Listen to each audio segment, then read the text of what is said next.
नमस्कार, आप सभी का बहुत बहुत स्वागत है। मेरा नाम रुबिका लियाकत है। एबीपी न्यूज पर मास्टर स्ट्रोक अब शुरू होने को है और आज संकट के विश्लेषण से हम शुरुआत करेंगे। इसकी रिपोर्ट देश के आधा दर्जन से ज्यादा राज्यों से आ रही है। ये संकट जिंदगी की लाइफलाइन यानी पेट्रोल और डीजल का बताया जा रहा है। देश के कई राज्यों में पेट्रोल पंपों पर या तो बेतहाशा भीड़ नजर आ रही है या फिर तेल पंप बंद पड़े हुए हैं।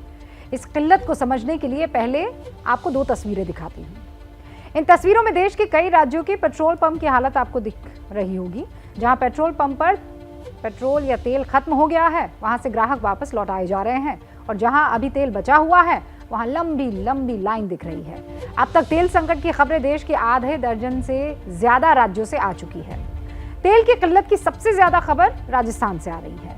इसके अलावा मध्य प्रदेश के भी कुछ शहरों से तेल की दिक्कत की खबर आ रही है। महाराष्ट्र के भी कुछ जिलों में तेल की कमी की खबरें आई है। हिमाचल प्रदेश में भी पेट्रोल पंप तेल की कमी से जूझ रहे हैं। उत्तराखंड में भी तेल की संकट की रिपोर्ट आ रही है और उत्तर प्रदेश के कुछ जिलों से ऐसी ही खबरें हमें मिल रही हैं। सिर्फ इन 6 राज्यों में ही नहीं बल्कि तेल की किल्लत देश के दूसरे हिस्सों से भी साफ तौर पर दिखाई दे रही है। ये वक्त फसलों की सिंचाई बुआई का भी है।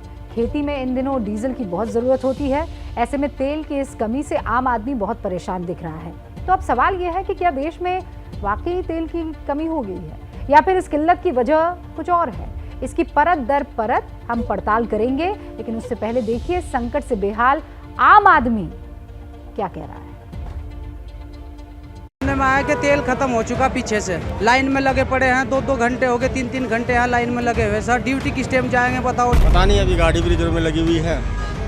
अब बड़ी प्रॉब्लम हो गया। दिनचर्या लोगों की सिर्फ गाड़ियों के ऊपर है और तेल नहीं मिलेगा तो कैसे लोग अपनी दिनचर्या को चलाएंगे। ये नहीं पता गवर्नमेंट क्यों नहीं तेल क्यों नहीं आ रहा, पीछे से सप्लाई क्यों नहीं आ रही, यही प्रॉब्लम है। क्या देश में वाकई तेल की किल्लत हो गई है या किसी अफवाह से तेल का संकट खड़ा हुआ है।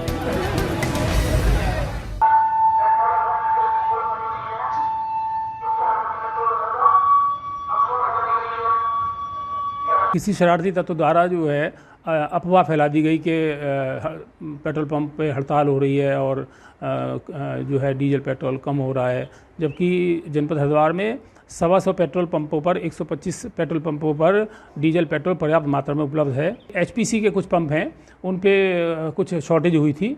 तेल की किल्लत का सच क्या है, इसका रियलिटी चेक करने के लिए जब एबीपी न्यूज की टीम देश के अलग अलग राज्यों में ग्राउंड जीरो पर उतरी तो हमें कुछ ऐसी तस्वीरें देखने को मिली। जगह जगह लोग तेल के लिए या तो मारे मारे फिरते मिले या फिर कतारों में दिखे। अजमेर ज़िले में सर इस वक्त लगभग 30 से 40 पंप यहाँ तो ड्राई हो चुके हैं या ड्राई की स्थिति में है, या उसमें ऐसे थे जो ड्राई हो चुके थे और अब उनको सप्लाई मिली है। अभी 10-15 पंप तो अभी ड्राई है और कुछ होने वाले हैं अभी। तो जैसे अगर आज सप्लाई नहीं मिलती है तो फिर दिन पे दिन आगे के पंप भी ड्राई होते जाएंगे। अब तक की तस्वीरों से ये साफ हो चुका था कि कुछ जगहों पर तेल की किल्लत है। अब सवाल था कि इस किल्लत की वजह क्या है। इसके लिए सबसे पहले हमने पेट्रोल पंप मालिकों से बात की। लेकिन तेल फिलहाल डिपो से मिल नहीं पा रहा है। शुक्रवार से मेरा पैसा ट्रांसफर है। किसी की गाड़ी हरदोई में भर के नहीं आई है। मेरी गाड़ी अभी निकली है सुबह, थोड़ी देर बाद पेट्रोल मिलने लगेगा, लेकिन एक ही गाड़ी मिली है। संभवतः कल दोपहर तक ही चल पाएगा, आगे जब मिलेगा तभी दिखेगा। एक्चुअली अभी हमारे पास माल ऊपर से ही नहीं आ रहा है। अगर वहाँ से ऊपर सप्लाई चालू हो जाएगी बराबर तो ऑटोमेटिक ये सभी लोगों को बराबर प्रॉपर मात्रा में दिया जाएगा। अभी व्यवस्था के अनुसार जैसे कि ऑटो वगैरह हैं स्कूल के, परेशानी ना हो तो उन लोगों को लोकल के हिसाब से थोड़ा थोड़ा उनको मैनेज कर रहे हैं। ये हमको एक तो सबसे पहले तो ये क्लियर करें कि किस वजह से शॉर्टेज है या कैसी शॉर्टेज है ये, और प्रॉपरली सप्लाई क्यों नहीं मिल पा रही है। अजमेर जिले में कितने पेट्रोल, ये अजमेर जिले के दूसरे हर एरिया से डीलर्स आए हुए हैं। ये लोग अभी डिपो मैनेजर से मिलकर आए सराधना में। वो लोग कोई भी क्लियर जवाब नहीं दे पा रहे हैं कि ऐसी स्थिति क्यों आ रही है। यानी पेट्रोल पंपों को जितनी जरूरत है उतना पेट्रोल नहीं मिल रहा और तेल के कारोबार से जुड़े लोगों का कहना है कि ये तो अभी शुरुआत है। आने वाले वक्त में संकट और भी गहरा हो सकता है अगर कदम नहीं उठाए गए। क्या है, 4 से 5 दिन का स्टॉक लेके हम लोग चलते हैं और ये क्राइसिस को 1 हफ्ता हो गया है। तो जैसे जैसे ये दिन बढ़ेंगे ड्राई आउट पंपों की संख्या लगातार बढ़ती रहेगी। लेकिन सवाल यह है कि इस संकट की वजह क्या है? क्यों अचानक पेट्रोल पंप पर सप्लाई ठप हो गई है? क्या देश में तेल की कमी हो गई है या फिर ये किल्लत किसी और वजह से है? देश के अलग अलग राज्यों के पेट्रोल पंप एसोसिएशन से जुड़े लोग इसकी वजह कई सारी बता रहे हैं। डेली 11 बजे तक डिपो खुले रहते थे। अब चूँकि कंपनियों को घाटा है तो उनने घाटा कम करने का यही तरीका अपनाया है कि जितना हम कम बेचेंगे उतना हमें कम घाटा होगा। पेट्रोलियम कंपनीज को लगातार घाटा लग रहा है और इस समय पेट्रोल पे 10 से 12 रुपये लीटर और डीजल पे करीब 20 से 25 रुपये लीटर का घाटा है। उसकी वजह से कंपनियां हिसाब से काम कर रही हैं, पर हम उम्मीद करते हैं कि केंद्र सरकार और राज्य सरकार दोनों अपने टैक्स घटाएंगी। तो क्या मौजूदा तेल संकट कंपनियों का बनाया हुआ है या फिर तेल की किल्लत की खबर से बाजार में पैनिक रिएक्शन हुआ जिसकी वजह से तेल की कमी देखी गई? अब जरूरत ये समझने की है कि देश के कुछ हिस्सों में आया तेल संकट वाकई तेल की कमी है या ये तेल कंपनियों का बैलेंस शीट मेंटेन करने का तरीका है या फिर इसके एक से ज्यादा कारण हो सकते हैं। और ये समझने के लिए हमने विशेषज्ञों से बात की है। दो बातें साफ हो गई है। पहला ये कि देश में तेल की कमी नहीं है और दूसरी बात ये कि तेल की किल्लत की वजह कारोबारी है। हम आपको एक एक करके ये वजह समझाते हैं। पहली और सबसे बड़ी वजह यह है कि नफे और नुकसान के गणित को यहाँ ध्यान रखना है, क्योंकि अंतर्राष्ट्रीय बाजार में कच्चे तेल के दाम बढ़ रहे हैं लेकिन खुदरा रेट ना बढ़ने से कंपनियों का घाटा बढ़ रहा है और इसीलिए तेल कंपनियां कम तेल बेचने की कोशिश कर रही हैं, क्योंकि घाटे के कारोबार में बिक्री कम होगी तो उनका घाटा भी कम रहेगा। लेकिन ताज़ा किल्लत की सारी वजह सिर्फ ये नफे नुकसान का गणित नहीं है, बल्कि कुछ और भी कारण है। दूसरा कारण, प्राइवेट तेल कंपनियां इनके पंप का पिछले कुछ हफ्तों से बंद हो जाना। तेल के बाजार में रिलायंस और एसआर प्राइवेट प्लेयर्स हैं। रिलायंस और एसआर ने पिछले कुछ दिनों से अपनी कई पंप्स पर तेल की बिक्री को बंद कर दिया है। अब प्राइवेट कंपनियों के पंप बंद होने से पब्लिक सेक्टर कंपनियों के पंप पर डिमांड बढ़ गई है, बोझ आ गया है और सप्लाई वो डिमांड के चलते पूरी नहीं भी हो पा रही है। एचपीसी की बात करें तो लगभग 3000 केएल की प्रतिदिन की है, वहाँ सप्लाई 1000 केएल भी नहीं हो पा रहा। इसी प्रकार से भारत पेट्रोलियम ने भी कंट्रोल कर रखा है। संपूर्ण राजस्थान में देखें तो 2000 से अधिक पेट्रोल पंपों पर तेल या तो पेट्रोल या डीजल उपलब्ध नहीं है। इसका मुख्य कारण है चेन सप्लाई सिस्टम में गड़बड़ी आना एवं तैयारी पूरी तरह से नहीं होना। कुछ कारण है एसआर और रिलायंस ने अपने पेट्रोल पंप पिछले 2 हफ्ते से बंद कर दिए हैं। उनकी बिक्री राजस्थान में लगभग 15% है।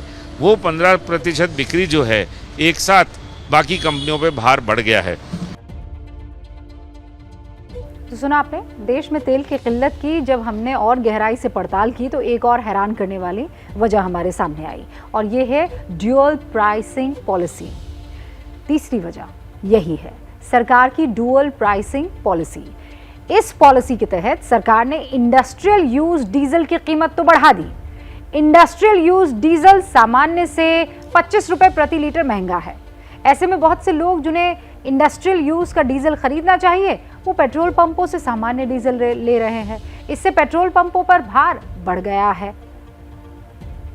अभी इंडिया के अंदर ड्यूअल प्राइसिंग पॉलिसी आ गई है और वो इंडस्ट्रियल डीजल है, जो सेम डीजल है जो हम लोग गाड़ी में डालते हैं, वो डीजल और इंडस्ट्रियल डीजल में 25 रुपये का फ़र्क है।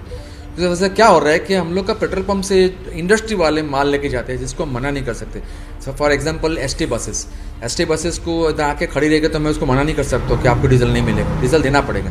तो डीजल देते हैं तो हमारा जो सेल जो है डीलर लोग का, जो हम 18% 19% ग्रोथ था उसके बदले सीधा जम करके मई के अंदर 40-45% सेल बढ़ गया। तो फिर कंपनी को तो नुकसान है ही है। वो लोग ने डीजल कर्टेल कर दिया, ऑयल कंपनी ने डीजल बेचने का थोड़ा कम कर दिया। 17 से 18% की डिमांड होती थी, वो अब 40 से 45 हो गई। आपने सुना, तेल की किल्लत की वजह कारोबारी गणित, नफे नुकसान का समीकरण है। देश में तेल की किल्लत नहीं है, आप ये क्लियरली समझ लीजिए। पिछले साल और इस साल के तेल आयात के आंकड़े भी अब आपको बता रहे हैं, देश में तेल की आमद में कोई कमी नहीं हुई है। इस साल अप्रैल में सरकार ने 2,08,75,000 मीट्रिक टन तेल का आयात किया था। इसी महीने पिछले साल भी 1,82,56,000 मीट्रिक टन तेल आयात हुआ था। अगर मार्च की बात करूं, 2021 में पिछले साल 1,82,61,000 मीट्रिक टन तेल का आयात हुआ था। मार्च 2022 में 1,90,31,000 मीट्रिक टन तेल का आयात हुआ था। अब फरवरी 2021 में 1,52,35,000 मीट्रिक टन था। अब फरवरी 2022 में 1,75,89,000 मीट्रिक टन तेल आयात हुआ है। जनवरी में आ जाइए, 2021 में 1,95,94,000 मीट्रिक टन तेल आया था और 2022 में जनवरी में 1,91,19,000 मीट्रिक टन तेल का आयात हुआ है। यानी किल्लत की वजह तेल की कमी नहीं बल्कि कारोबारी गणित है। तो क्या इस किल्लत का हल यही है कि तेल के दाम बढ़ाए जाए या फिर कोई और रास्ता निकल सकता है? इसको यानी इस क्राइसिस से सामने जो ये सबसे बड़ा सवाल आया है, इसका जवाब भी हमने तलाशने की कोशिश की है। मेरे ख्याल से यहाँ पे सप्लाई की नहीं कुछ इशू अलग सा ही है जो कि अभी हमारी समझ में भी नहीं आ रहा है।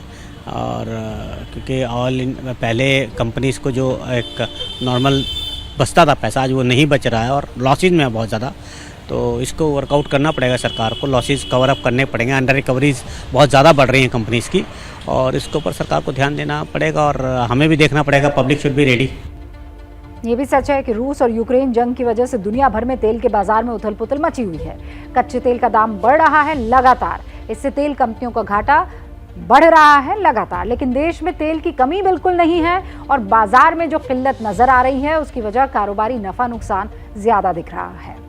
आगे बढ़ते हैं, हम सेना की भर्ती प्रक्रिया के नियमों में हुए बदलाव की अब बात करेंगे।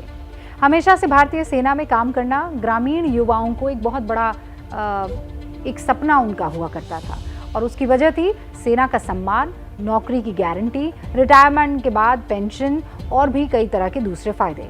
यही वजह है कि सेना की नौकरी युवाओं की हॉट फेवरेट रहती है। लेकिन भर्ती नियमों में जो बदलाव हुए हैं उसके बाद क्या अभी भी युवाओं में सेना की प्रति रुचि या नौकरी करने का जज्बा रहेगा? ये सवाल उठ रहे हैं और वो इसलिए उठ रहे हैं क्योंकि सेना में अब जवानों की नौकरी सिर्फ 4 साल की रह गई है, सिर्फ 4 साल।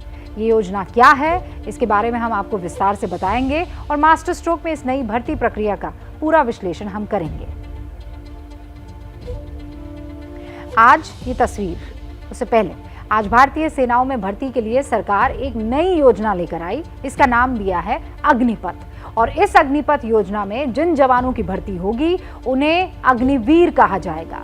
तीनों सेनाओं यानी थल सेना, नौसेना और वायुसेना, इसमें युवाओं की भर्ती होगी।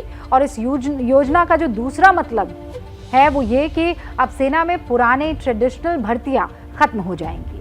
सेना का दावा है कि जवानों को भर्ती करने के जो मापदंड है वो पहले थे वैसे ही रहेंगे, उसमें किसी तरह की कोई कमी नहीं आएगी, बदलाव नहीं आएगा, बल्कि उन्हीं मापदंडों के आधार पर भर्तियां होने वाली है।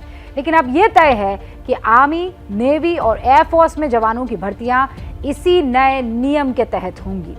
नई भर्ती प्रक्रिया में क्या बदल गया है, अब ये समझ लीजिए। सेनाओं में सिर्फ 4 साल के लिए युवाओं की भर्ती होगी, सबसे बड़ा और भारी बदलाव। 4 साल के बाद सैनिकों की सेवाओं की समीक्षा होगी। समीक्षा के बाद 25% सैनिकों की सेवाएं आगे बढ़ा दी जाएगी और बाकी 75 को रिटायर कर दिया जाएगा। 4 साल की नौकरी में जवानों की 6 महीने की ट्रेनिंग भी शामिल रहने वाली है। 17.5 साल से 21 साल के युवा ही इसमें भर्ती हो पाएंगे। थल सेना और नौसेना में महिलाओं को भी अग्निवीर बनने का मौका मिलेगा। नए नियमों के तहत 90 दिनों के भीतर आर्मी की पहली भर्ती रैली होगी। लेकिन कितने सैनिक भर्ती किए जाएंगे ये भी आप समझ लीजिए। पहले साल आर्मी में 40,000 सैनिकों की भर्ती होगी, वायुसेना में 3,000 और नौसेना में 3,000 जवानों की भर्ती होगी। यानी पहले साल में कुल 46,000 जवानों की भर्तियां होने वाली है। इसके बाद दूसरा साल आर्मी के 40,000 जवान भर्ती किए जाएंगे, 3,000 नौसेना के और 3,500 सैनिक वायुसेना में भर्ती होंगे। इस तरह से आर्मी में 45,000 जवानों की भर्ती होगी, 3,000 नौसेना में और 4,400 जवान वायुसेना में भर्ती किए जाएंगे।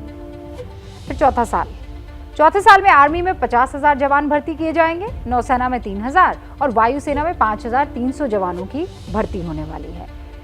इस साल हर साल इसी तरह से भर्ती होने वाली है। जवानों की संख्या उसी तरीके से फिर बढ़ती भी जाने वाली है।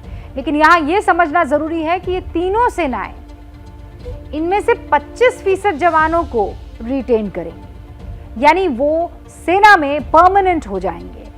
बाकी 75% रिटायर हो जाएंगे। अब ये समझ लीजिए कि नए नियमों के तहत भर्ती होने पर जवानों को सैलरी और बाकी जो सुविधाएं हैं वो कौन कौन सी मिलेगी, क्या दी जाएगी। जवानों को मिलने वाली सैलरी के 2 हिस्से होंगे। उन्हें इन हैंड तनख्वाह जो कि 70% हिस्सा मिलेगा और बाकी अग्निवीर कॉर्प्स फंड में दिया जाएगा, यानी 30% हिस्सा। इतना ही पैसा इसमें सरकार भी डालेगी। हर साल जवानों की सैलरी बढ़ती चली जाएगी और 4 साल में रिटायर होने पर उन्हें एक मुश्त पैसा मिल जाएगा। अब ये कैसे होगा, इसे डिटेल में समझिए।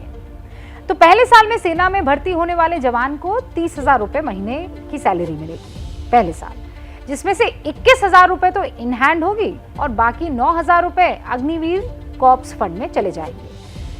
9,000 रुपए इस फंड में सरकार भी डालेगी, 9,000 अग्निवीर कॉर्प्स फंड और फिर सरकार की तरफ से। दूसरे साल जवानों को 33,000 रुपए मिलेंगे। तीसरे साल में 36,500 रुपए मिलेंगे। चौथे साल आएंगे तो 40,000 रुपए मिलेंगे और फिर 4 साल बाद एक सैनिक जो है उसका अग्निवीर फंड वो 5,02,000 रुपए की स्टैंडिंग पर होगा। 5,02,000 रुपए का योगदान उसमें हो जाएगा और माफ कीजिएगा 5,20,000। सरकार इतना ही योगदान देने भी वाली है। तो 4 साल के बाद जब सैनिक सेना से रिटायर होगा तो उसके पास होंगे 11,71,000 रुपए एक मुश्त। महत्वपूर्ण बात यह है कि जो ये एक मुश्त रकम मिलेगी वो आयकर मुक्त यानी टैक्स फ्री होगी। इस पर किसी तरह का कोई टैक्स आपको नहीं देना होगा। ये 11,71,000 रुपए आपके होंगे। इन सैनिकों को कुछ और फायदे भी इसमें मिलने वाले हैं, जैसे सियाचिन जैसे इलाकों के लिए रिस्क एंड हार्डशिप अलाउंस इनको मिलेगा। सेवा के दौरान अगर कोई सैनिक वीर गति को प्राप्त हो जाता है तो उसके परिवार को 1 करोड़ की सहायता राशि मिलेगी। सैनिक की बची हुई सेवा की सैलरी परिवार को मिलेगी। अगर कोई सैनिक सेवा के दौरान अपंग हो जाता है तो उसे 44 लाख की राशि दी जाएगी और बाकी बची सेवा की सैलरी भी उसे मिल जाएगी। अब सवाल यह है कि इस नई भर्ती प्रक्रिया से सेना को फायदा क्या होगा। सेना का यह दावा है कि उनका फायदा यह होगा कि वो एक यंग फोर्स हो जाएगी, क्योंकि अभी सैनिकों की औसत उम्र जो है वो 32 साल है, जिसे फौज घटाकर 26 कर देना चाहती है और ये आने वाले 6 से 7 सालों में ही संभव हो पाएगा। लेकिन इससे सरकार को एक और बड़ा फायदा है और वो फायदा समझने के लिए आपको ये जानना होगा कि सरकार सैनिकों की तनख्वाहों और रिटायर्ड सैनिकों की पेंशन पर खर्च कितना करती है। 2020 और 21 में कुल 4,71,000 करोड़ रुपए का डिफेंस बजट आवंटित हुआ था। इसमें से सेना ने 2,76,000 करोड़ रुपए यानी करीब अपने बजट का 58% तनख्वाह और पेंशन पर खर्च किया, 58%। अब आप सोचिए, जिस सेना का 60% पैसा अपने जवानों की तनख्वाह और पेंशन पर ही निकल जा रहा हो, वो अपनी सेना की मॉडर्नाइजेशन पर खर्च कैसे करेगी। आज के मॉडर्न वॉरफेयर में सेना के पास आधुनिक हथियार होने चाहिए, उन्हें चलाने के लिए जवानों के पास ट्रेनिंग होनी चाहिए, लेकिन इसके लिए पैसे की जरूरत होगी जो सेना के पास नहीं है। अब नई भर्ती प्रक्रिया के बाद क्या होगा कि सेना उस जवान को आगे बढ़ाएगी, उस जवान को जो बेस्ट होगा, और इसीलिए वो 25% जवानों को ही रखेगी और बाकी 75% को रिटायर्ड कर देगी। इन नई भर्ती प्रक्रिया पर सवाल भी बहुत सारे उठ रहे हैं। ये पूछा जा रहा है कि कहीं इससे भारतीय सेना कमजोर तो नहीं हो जाएगी, क्योंकि सिर्फ 4 साल के लिए ही सैनिकों की भर्ती हो रही है। तो इसका जवाब ये है कि जो बेस्ट सैनिक होंगे उन्हें सेना रिटेन करेगी। सेना सैनिकों की कमी नहीं होने देगी और सेना अध्यक्ष जनरल मनोज पांडे ने दावा किया है कि भर्ती में सेना किसी तरह का कोई समझौता नहीं करेगी। रिक्रूट्स के लिए लागू मिनिमम फिजिकल, मेडिकल और प्रोफेशनल पैरामीटर्स को सुनिश्चित करने के लिए हमारे द्वारा अपनाए गए मापदंडों पर कोई समझौता नहीं किया जाएगा। मैं इस बात पर भी जोर देना चाहता हूं कि थल सेना अपने गौरवशाली विरासत, इतिहास, परंपरा, सैनिक मूल्यों और संस्कृति जो कि कोहेसिवनेस, कामरेडरी, एस्पिरिट डेकोर और नाम, नमक और निशान के मूलभूत सिद्धांतों पर आधारित है को पूरी तरह बरकरार रखेगी। अब ये भी सवाल पूछा जा रहा है कि जो युवा सिर्फ 25 साल की उम्र में रिटायर हो जाएंगे वो आगे क्या करेंगे? उन्हें तो कोई पेंशन नहीं मिलेगी। विपक्ष ये सवाल पूछ रहा है, बीजेपी पर कई तरह के आरोप भी लगा रहा है। ये सवाल जायज है, लेकिन सेना में 4 साल गुजारने के बाद उनके पास किसी और फील्ड में अपना करियर बनाने का दूसरा मौका होगा। सेना में सेवा के दौरान जो भी उनके स्किल्स में इजाफा होगा उससे उनके लिए कई दूसरे क्षेत्रों के रास्ते खुलेंगे। रक्षा मंत्री राजनाथ सिंह ऐसा मानते भी हैं। मतलब ये है कि जवानों को बंदूक चलाना सिखा दो और छोड़ दो समाज के बीच में। क्या चाह रहे हैं? यदि जवान भर्ती कर रहे हैं, सेना में भर्ती कर रहे हैं तो 35 साल की उम्र तक उसको रखिए, तब तक कि उसमें मैच्योरिटी आ जाएगी। 18 साल के बच्चे की भर्ती करेंगे, 22 साल में उसको बंदूक और बंदूक का लाइसेंस थमा के छोड़ देंगे। आप क्या बनाना चाहते हैं? देश को किस दिशा में ले जाना चाह रहे हैं? क्या उसको रोजगार देने का आपकी नीयत नहीं है? आपकी नीयत में खोट है। नौजवानों को भटकाने की कोशिश हो रही है। रोजगार पूरे 20 साल का दीजिए आप। वो नौजवान कौन होगा? आरएसएस का कार्यकर्ता होगा, बीजेपी का कार्यकर्ता होगा या कौन होगा? ये देखने वाली बात है। अग्निपथ योजना से एम्प्लॉयमेंट अपॉर्चुनिटीज बढ़ेंगी और अग्निवीर सेवा के दौरान अर्जित स्किल्स एवं एक्सपीरियंस उन्हें विभिन्न क्षेत्रों में एम्प्लॉयमेंट भी प्राप्त कराएगा और इससे भारतीय अर्थव्यवस्था को भी हायर स्किल्ड वर्कफोर्स की उपलब्धता होगी, जो प्रोडक्टिविटी गेन और ओवरऑल जीडीपी ग्रोथ में सहायक होगी। अग्निवीरों के लिए एक अच्छी पे पैकेज, 4 साल की सेवा के बाद एग्जिट पर सेवा निधि पैकेज एवं एक liberal death and disability package की भी व्यवस्था की गई है। वैसे आज रोजगार के मोर्चे पर एक और खुशखबरी आई है। आज सुबह सुबह प्रधानमंत्री कार्यालय की तरफ से एक ट्वीट आया जिसमें लिखा था, प्रधानमंत्री नरेंद्र मोदी ने सारे मंत्रालयों और विभागों में मानव संसाधनों की जानकारी ली है और निर्देश दिया है कि अगले 1.5 साल में मिशन मोड से सरकार 10 लाख लोगों की भर्ती करे। अब ये एक महत्वपूर्ण खबर है कि अगले 1.5 साल में सरकार 10 लाख लोगों की भर्ती करेगी, वो भी ऐसे वक्त में जब बेरोजगारी और महंगाई चरम पर है। इसलिए इस खबर का विश्लेषण बहुत जरूरी है कि 10 लाख नौकरियां सरकार कहां से लाएगी। अगले 1.5 साल का मतलब क्या हुआ? दिसंबर 2023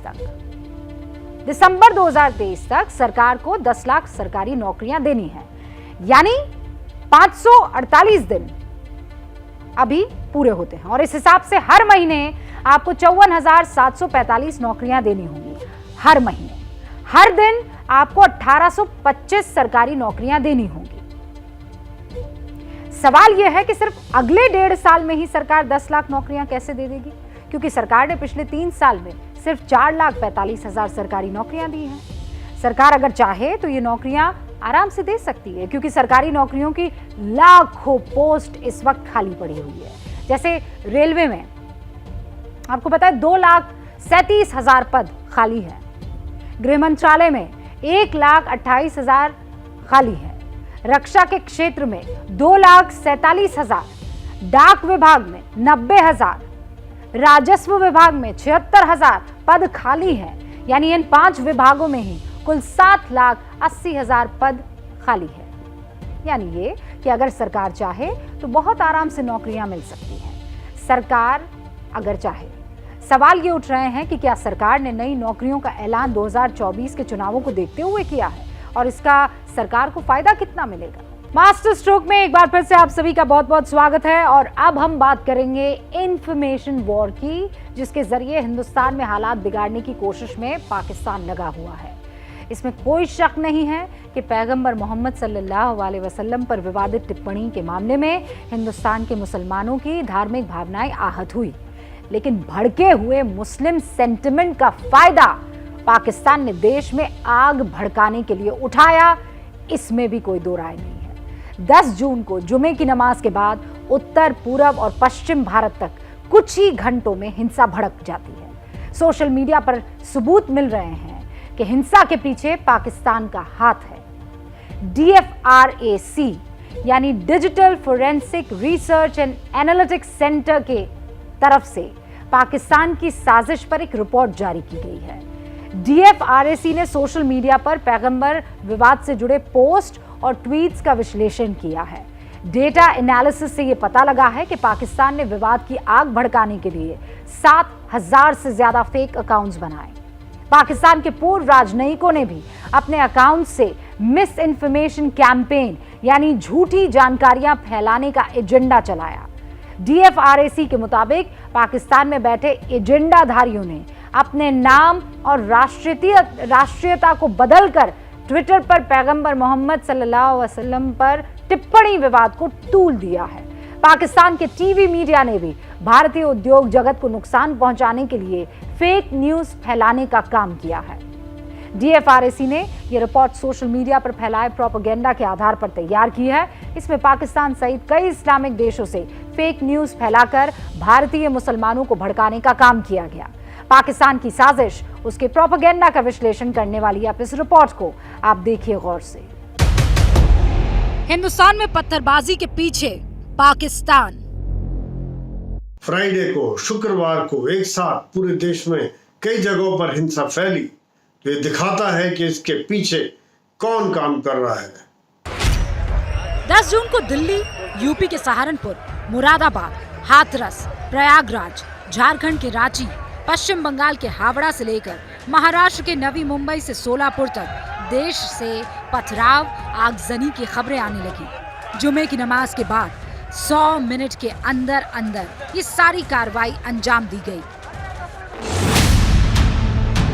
10 जून को मास्टर स्ट्रोक में ही हमने हिंसा का विश्लेषण करते हुए कहा था कि हिंसा का पैटर्न एक जैसा है, समय लगभग एक है, तो ये साफ है कि ये सब वेल प्लान्ड और वेल कोऑर्डिनेटेड है। आज मास्टर स्ट्रोक में ही हम इस हिंसा की प्लानिंग और कोऑर्डिनेशन पर DFRAC यानी digital forensic research and analytics centre की रिपोर्ट रखने वाले हैं, जो ये साफ बताती है कि पाकिस्तान ने हिंसा की टूल किट कैसे तैयार की। DFRAC की रिपोर्ट में पैगंबर मोहम्मद पर विवादित टिप्पणी की प्रतिक्रिया में किए गए 60,000 से ज्यादा ट्विटर अकाउंट, पोस्ट और कमेंट्स का विश्लेषण किया गया है। इस रिपोर्ट की डिटेल एनालिसिस में पाया गया है कि इसमें 60,000 में से ज्यादातर अकाउंट नॉन वेरीफाइड हैं, जिन्होंने विवाद से जुड़े हैशटैग लिखकर ट्वीट और रीट्वीट किया है। पाकिस्तान भारत के खिलाफ प्रॉक्सी वॉर लड़ता है, ये तो सब जानते हैं, हम भी जानते हैं, आप भी जानते हैं। यानी आतंकवाद के सहारे नुकसान पहुंचाने की कोशिश करता रहता है और कोई ऐसा मौका नहीं छोड़ता जब वो हिंदुस्तान में अमन और शांति को चोट पहुंचाने की कोशिश करे। उसने प्रॉक्सी वॉर में मिस इन्फॉर्मेशन और प्रोपेगेंडा ब्रिगेड को भी अब जोड़ दिया है। ये दो नए उसके साथी हैं। पाकिस्तान भारत की छवि को नुकसान पहुंचाने के लिए पहले भी प्रोपेगेंडा करता आया है, और मैं आपको बताती हूँ कैसे। दिसंबर 2020 किसान आंदोलन, इस दौरान पाकिस्तान ने सोशल मीडिया के जरिए भ्रम फैलाया। किसान आंदोलन के दौरान पाकिस्तान से 1,000 से ज्यादा नए अकाउंट बनाए गए थे। ट्विटर अकाउंट यूजर्स को भारतीय नाम और पहचान दी गई थी। 2019 के लोकसभा चुनाव में भी पाकिस्तान ने फेसबुक के जरिए चुनाव प्रभावित करने की कोशिश की। पाकिस्तान की खुफिया एजेंसी ISI ने चुनाव के दौरान फेक न्यूज फैलाई। दिसंबर 2021 सूचना प्रसारण मंत्रालय ने पाकिस्तान से कंट्रोल होने वाले 20 YouTube चैनल्स पर बैन लगाया था। 26 जनवरी 2021 किसान आंदोलन जब चल रहा था, उस दौरान भड़की हिंसा की साजिश में भी पाकिस्तान और भारत विरोधी ताकतों का नाम सामने आया था। 10 जून की हिंसा के बाद भी केंद्रीय मंत्री प्रहलाद पटेल ने साजिश के पीछे पाकिस्तान का हाथ बताया।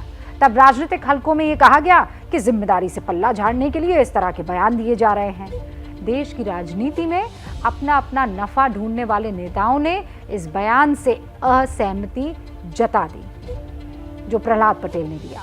विवाद धार्मिक भावनाओं को आहत करने वाला विवाद जो है वो धार्मिक भावनाओं के आहत होने का था।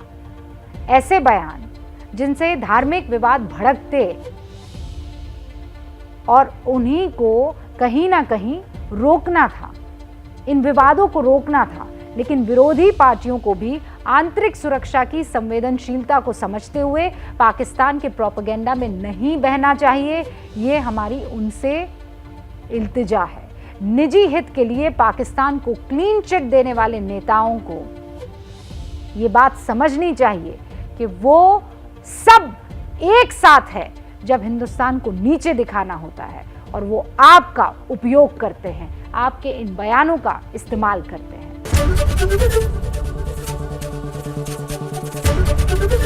एबीपी न्यूज आपको रखे आगे।